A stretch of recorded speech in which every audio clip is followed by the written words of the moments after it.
Keyboard में दो हैं, एक मेन अल्फ़ाबेट कीबोर्ड में है और एक नंबर पैड में। शिफ्ट के बटन भी दो हैं और दोनों ही मेन अल्फ़ाबेट कीबोर्ड के अंदर है, राइट शिफ्ट बटन और लेफ़्ट शिफ्ट बटन। इसी तरह टैब का जो बटन है वो एक है और वो भी हमारे मेन अल्फ़ाबेट कीबोर्ड की लेफ़्ट साइड पे है। बैक स्पेस का बटन ये ऊपर राइट साइड पे अवेलेबल है मेन अल्फ़ाबेट कीबोर्ड के अंदर। तो आइए हम बात करते हैं अब विंडो एक्सप्लोरर की। जब भी हम कोई फोल्डर ओपन करते हैं तो वो जिसमें खुलता है उसे कहते हैं विंडो एक्सप्लोरर। तो ये विंडो एक्सप्लोरर का जो सबसे टॉप होता है उसको कहते हैं टाइटल बार। ये सबसे टॉप पे जो पट्टी है इसको कहते हैं टाइटल बार। आज का लेक्चर मैं यहाँ पे ख़त्म करता हूँ। आज हमने जो पढ़ा है वो है what is a computer, computer क्या है, हमने कंप्यूटर की डेफिनेशन जानी, कंप्यूटर के टाइप्स को देखा, कंप्यूटर के वर्किंग फ्लो को देखा, किस तरह वो काम करता है, इंटरनल कंपोनेंट को देखा, उसके अंदर क्या क्या हिस्से और क्या क्या वो एक्टिविटी करते हैं, क्या क्या काम करते हैं।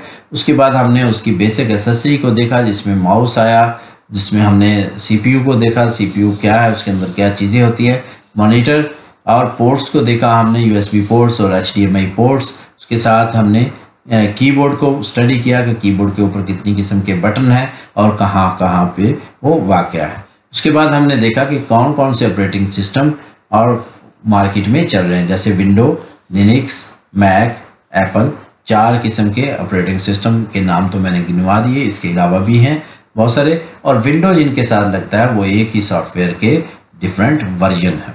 उसके अलावा हमने देखा कि कंप्यूटर जहाँ पे आकर रुक जाता है उसे डेस्कटॉप कहते हैं और डेस्कटॉप के बॉटम पे जो एक पट्टी होती है उसे टास्क बार कहते हैं। टास्क बार की लेफ़्ट साइड पे एक वाइट पट्टी होती है जिसमें सर्च लिखा होता है, वो सर्च बार उसे कहते हैं और उसके साथ एक बटन होता है जिसकी विंडो की शक्ल बनी होती है, उसे विंडो बटन कहते हैं। तो हम अपने डेस्कटॉप पे किसी भी अपने कंप्यूटर की किसी भी जगह से जब कोई फोल्डर ओपन करते हैं तो वो विंडो एक्सप्लोरर में ओपन होता है। 2 तरह के एक्सप्लोरर, विंडो एक्सप्लोरर और इंटरनेट एक्सप्लोरर। फिलहाल हमारा जो टॉपिक है वो है विंडो एक्सप्लोरर का। तो आने वाले अपने अगले लेक्चर में हम विंडो एक्सप्लोरर की मज़ीद डिटेल को समझेंगे और इसमें हम फाइल और फोल्डर को किस तरह मैनेज करते हैं, इसके बहुत सारी फंक्शनैलिटी को हम डिस्कस करेंगे। तो हम आपको मैं इनवाइट करता हूं कि आप अगले लेक्चर को, अगली वीडियो को ज़रूर देखें ताकि आपको इसके फंक्शनैलिटी का पता चले कि विंडो एक्सप्लोरर क्या क्या काम करता है। तो आज के लिए इतना ही, मिलते हैं अगली वीडियो में अगले लेक्चर के साथ। अल्लाह हाफिज़।